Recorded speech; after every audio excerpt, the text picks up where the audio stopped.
Yemek ihalesine giren müteahhit mi yaptı? Zehir girdiler. Ya eski yemekleri veriyorlar.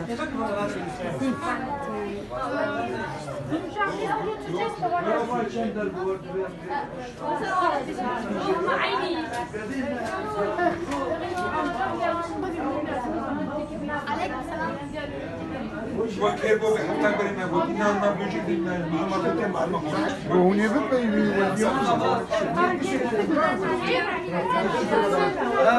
Mesut sabah şu hasta yakaları bir dışarıda.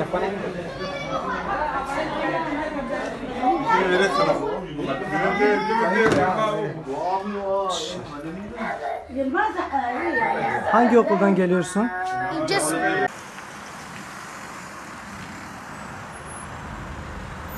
Ben Saddam Acar Issızköy'de oturmaktayım. Bizim çocuklar okula gidiyor. Yalnız biz bu durumdan gerçekten şikayetçiyiz. Çocuklarımız bize defalarca söyledi, yemeklerde kıl çıkıyor, sinek çıkıyor, böcek çıkıyor. Biz hocalara söyledik, tamam hallederiz. Bir türlü halletmediler. Halledişi devlet hastanesinde bulduk. Yani lütfen yetkililer buna bir çare bulsun. Öğlen sırasında çocuklar yemeğe gidiyorlar, zehirleniyorlar. Bu durumda da hocalar, müdürler bizi aramıyor. Biz başkalarından duyuyoruz, çocuklar zehirlenmiş, hastaneye koşuyoruz. Ki bunun hocaların, müdürün bizi araması lazım ki haberimiz olsun. Ama hiç kimse bizi takmayıp da haber bile vermiyorlar. Lütfen buna bir çözüm bulunsun. 240 öğrencinden bahsediliyor. 240 öğrenci. Durumları nasıl şu anda? Vallahi abi durumları bazıları iyi, bazıları kötü. Bazılarını deriye götürmüşler. Ben daha çocuğumun bir tanesini bulmadım. Hangi hastanededir? Bize haber de vermiyorlar.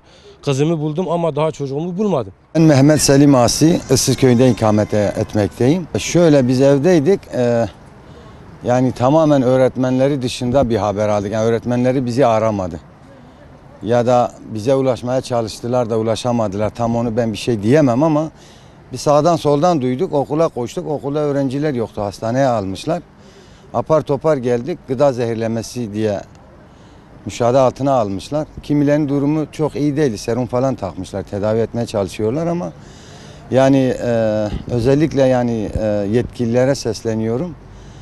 Bu yemek dağıtan şirket artık ihaleyle mi veriliyor bilmiyorum. Devlet tarafından verildiğini zannetmiyorum. Ben bunun hakkında bir soruşturma açılmasını yani yetkililerden talep ediyorum. Yani bu ucu nereye kadar gidiyorsa da gitsin yani. Okul dönüşü eve geldiklerinde bizim çocuklarımız resmen yemeğe saldırıyorlar yani evde. Kızım ya oğlum yani size okulda yemek vermiyorlar mı öğlen yemeği falan diyoruz. Baba diyor yemeklerin içinden kıl çıkıyor. Böcek çıkıyor, sinek çıkıyor. Yemeğe yiyemiyoruz diyorlar yani. Cevdet Sayın. Burada 109 tane öğrencimiz var. Çeşitli hastanelerde. Bir hafta önce yemekte böcek görmüşler. Müdüre iletmişler. Müdür diyor boş ver. Bu yemek şirketinde Milli Eğitim de müdürü de ortak. Müdürler de ortak. Öğretmenler de ortak. Çocuklar halini bir görün. Tamam teşekkür ederim. Çocuklar perişan.